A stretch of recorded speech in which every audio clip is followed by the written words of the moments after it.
বিসমিল্লাহির রহমানির রহিম। আজকে আমরা আরেকটি কমপ্লিটিং সেন্টেন্স যে শূন্যস্থান আছে এগুলো সমাধান করব। এটা এসএসসি পরীক্ষা এসেছে ময়মনসিংহ বোর্ড 2024 সালে। তো আমরা এটা এখন শুরু করি আমাদের কার্যক্রম। প্রথমত আমরা প্রথম যে সেন্টেন্সটা দেওয়া আছে সেটাতে লেখা আছে patriotism is a noble virtue, it is high time. তো আমরা জানি যে ইট ইজ টাইম বা ইট ইজ হাই টাইম থাকলে পরের অংশটা ফার্স্ট ইনডিফিনিট টেন্সের স্ট্রাকচার দ্বারা হয়, অর্থাৎ এখানে সাবজেক্টের পরে ভার্বের ফার্স্ট ফর্ম হবে, 2 নাম্বারটা হবে। তো এখানে প্রথম যে সেন্টেন্সটা আমাদেরকে ক্লু দেওয়া আছে সেটা হচ্ছে কি patriotism is a noble virtue. তো এখন আমাদের এখনই সময় বা এইটা ইম্পর্ট্যান্ট একটা সময় বা আরও আগে কাজটা করা উচিত ছিল, কী হওয়া উচিত ছিল, দেশপ্রেম নিয়ে কথা আছে, তাহলে আমাদেরকে সবার দেশপ্রেমিক হওয়াটা উচিত। ইট ইজ হাই টাইম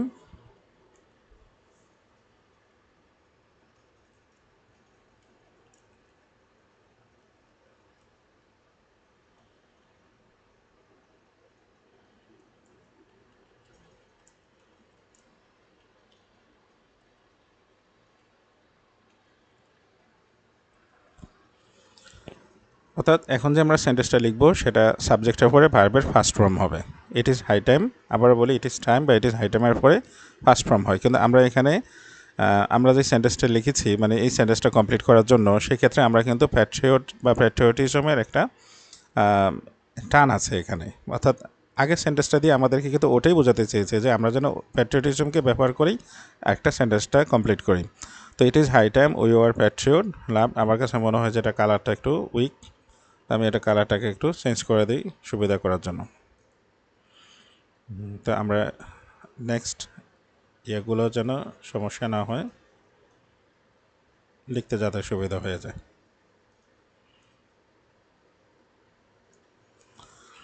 এবার আমরা দ্বিতীয় সেন্টেন্সটাতে যাই।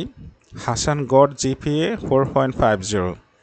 তো হ্যাড হি স্টাডি সিরিয়াসলি, এখানে আমরা বলে ফেলি এই যে এখানে হ্যাড, এই হ্যাডটা মূলত যদির কাজ করে।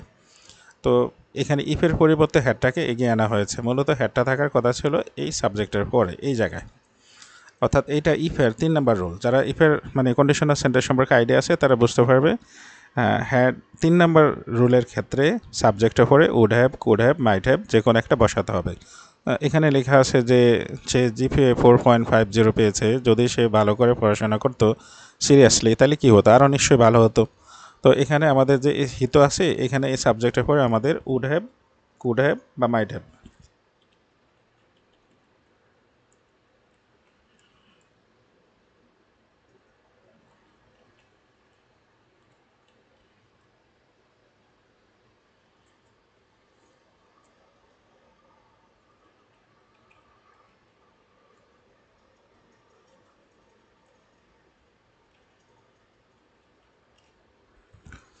অর্থাৎ যিনি কথা বলছেন তিনি ধারণা করছেন যে হাসান জিপিএ 4.50 পেয়েছে এখন যেভাবে সে স্টাডি করেছিল সেভাবে, তো যদি সে আরেকটু সিরিয়াসলি স্টাডি করতো তাহলে সে হয়তোবা বা 5 জিপিএ 5ও পেতে পারত। তো এখানে আমাদের এই যে এখানে আমরা দেখাচ্ছি এখানে কুড হ্যাভ, উড হ্যাভ অথবা মাইট হ্যাভ যে কোনো একটা দিতে হবে, এবং এই হ্যাভ যেহেতু এখানে হ্যাভ আছে এখানে ভার্বের ফার্স্ট পার্টিসিপাল হবে। তো গেটের ফার্স্ট পার্টিসিপাল গটও হয় গটানো হয়, আমরা দুইটাই যে কোনোটা ইউজ করা যাবে। জিপিএ 5। এবার আমরা 3 নাম্বার মানে সি নাম্বার সেন্টেন্সটাতে যাই। টাইম ইজ ভ্যালুয়েবল, সময় দামি মূল্যবান। দোজ হু ওয়েস্ট টাইম, এবার যারা সময়কে নষ্ট করে অপচয় করে তাদের বেলায় কী হবে, সময় তো দামি জিনিস, যারা অপচয় করে তারা জীবনে সফল হতে পারবে না বা তারা অন্যের উপর বোঝা। Those who waste time,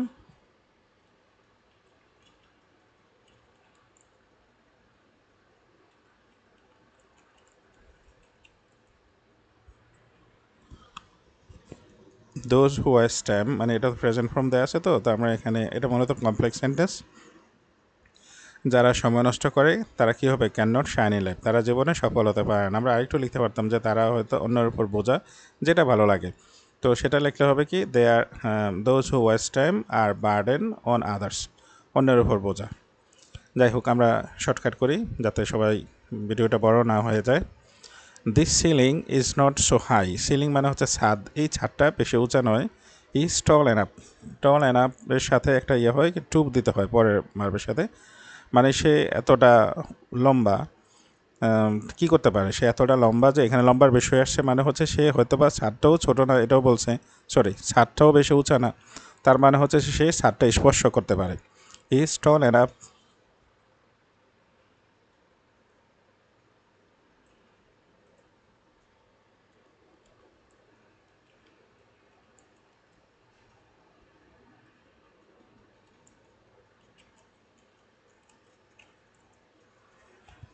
he is tall enough to touch the ceiling, মানে সে এত লম্বা যে ছাদটা স্পর্শ করতে পারে।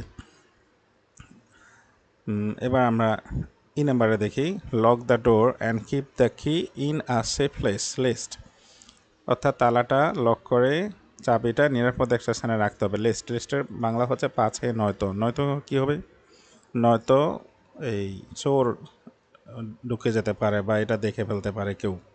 তো লিস্টের পরে নিয়ম হচ্ছে কি, সাবজেক্টের পরে শুড অথবা মাইট বসবে, তারপর এমন একটা ভার্ব বসাতে হবে যেটা মূলত নেগেটিভ ফর্ম প্রকাশ করে। লিস্ট,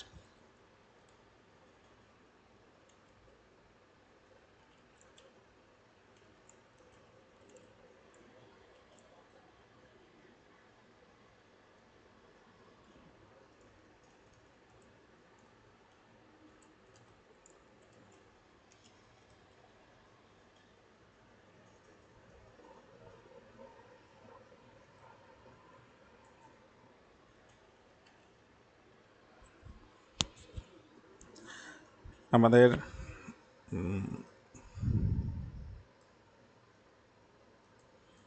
বোঝার সুবিধার্থে কালারটা একটু চেঞ্জ করে দিলাম। Lock the door and keep the key in a safe place lest someone might get the key, হয়তো কেউ চাবিটা পেয়ে যেতে পারে, এজন্য চাবিটাকে নিরাপদ জায়গায় রাখতে হবে, অথবা ধর চোর বা কেউ ঘরে প্রবেশ করতে পারে, এইভাবে দিতে হবে। তো আমরা এখানে লিস্টের পরে সাবজেক্ট দিলাম সামওয়ান, আর এখানে এই মাইট অথবা শুড যে কোনো একটা দিতে হবে, আমরা এখানে মাইট ইউজ করেছি।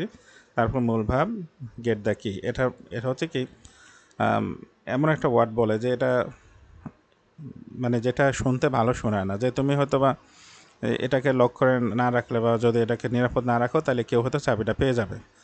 আমাদের হচ্ছে কি যে হয়তো বা কেউ চাবিটা পেয়েও যেতে পারে, এরকম না বলে সরাসরি বলে ফেলে চাবিটা হয়তো পেয়ে যাবে। আবার হয়তো lest you may fail in the exam, you may not pass in the exam, হয়তো তুমি পরীক্ষা পাস করবে না, এটা না বলে বলা হয় যে তুমি পরীক্ষায় ফেল করবে। লিস্টে মূলত ওই ক্ষেত্রে বলে একটু কথা শুনতে একটু কটু শোনায়।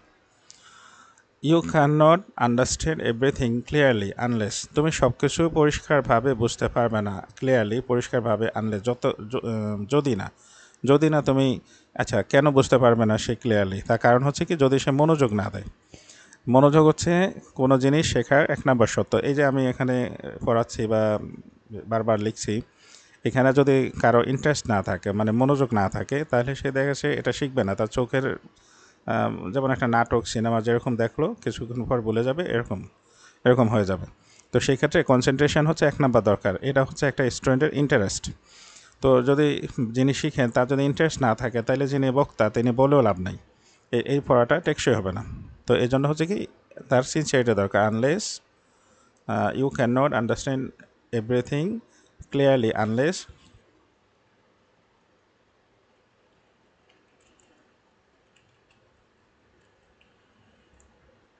You are sincere. তো সেন্টেন্সটা বোঝার সুবিধার্থে যাতে আমাদের দেখতে ভালো হয় আমরা এটাকে কালারটা চেঞ্জ করে দিলাম। A lot of passengers were waiting at the bus stop.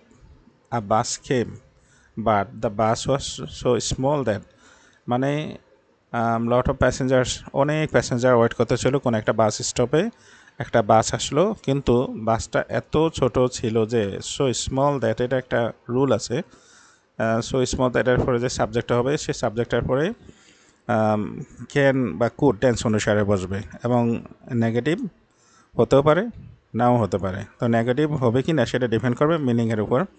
তো এখানে হচ্ছে কি বাসটা এত স্মল যে আমরা কী ব্যবহার করতে চাই, বাসটা এত স্মল যে এটা এত বেশি প্যাসেঞ্জার নিয়ে যেতে পারছে না।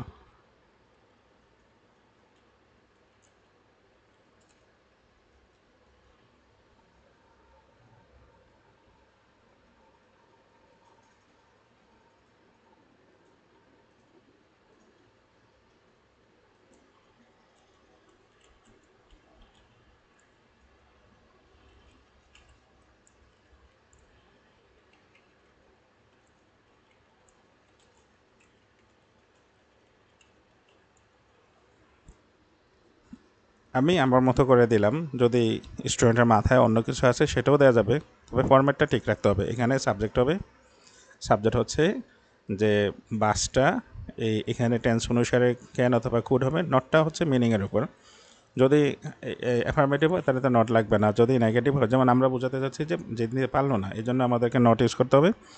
তো ক্যারি অল দ্য প্যাসেঞ্জার্স, এই যে যত প্যাসেঞ্জার দাঁড়িয়ে ছিল, বাসটা এত ছোটো ছিল যে সব প্যাসেঞ্জারকে নিতে পারলো না।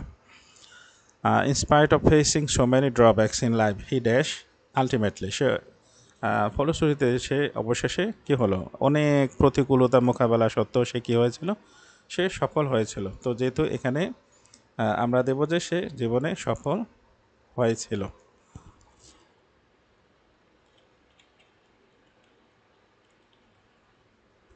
হি সাকসিডেড আলটিমেটলি।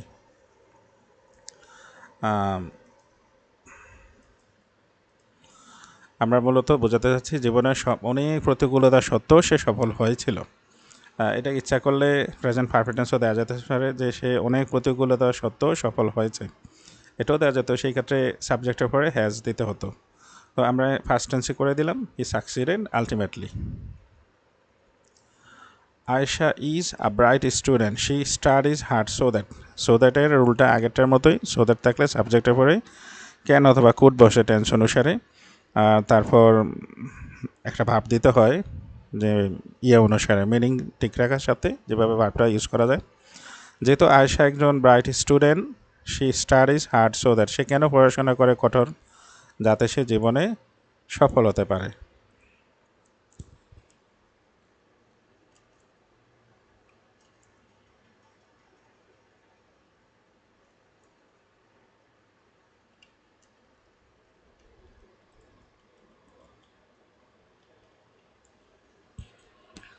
আমরা আরেকটা দিতে পারি, she studies so hard that she can make a good result, সে পরীক্ষা ভালো হলের জন্য কঠোর পরিশ্রম করে। আমি এখানে যে লিখেছি she can be successful in future, যাতে সে ভবিষ্যতে সফল হতে পারে। আসলে ব্যক্তিটা আমরা যে পরিশ্রম করি সেটার ব্যক্তিটা কতটুকু, যেমন আমি পরিশ্রম করি আমার সামনে একটা এক্সাম আছে সেটাতে ভালো করার জন্য, কিন্তু এই যে সামনে এক্সাম ভালো করি সেটা কেন করি, সেটা হচ্ছে কি আসলে আমাদের ভবিষ্যৎটাকে ভালো করার জন্য। আমরা আসলে ওইটা মিন করে লিখেছি। এখানে সাবজেক্টের পরে টেন্স অনুসারে যেহেতু প্রেজেন্ট টেন্স, এই যে আশা, আবার এখানে লেখা আছে স্টাডিজ প্রেজেন্ট টেন্স, সেইখানে এটা হবে can. Freedom is man's birth right, he is born free but everywhere. এটা একটা মানে এটা আসলে কি বলবো, মানে এটা মানুষের একটা বুলবুলিয়া কথা আর কি। Freedom is man's birth right, মানুষ স্বাধীনতা মানুষের জন্ম অধিকার। তো হি ইজ বর্ন ফ্রি, সে জন্মগতভাবে স্বাধীন, বাট এভরিহোয়ার এখানে হবে, এটা একটা পরিচিত লেখা, ইজ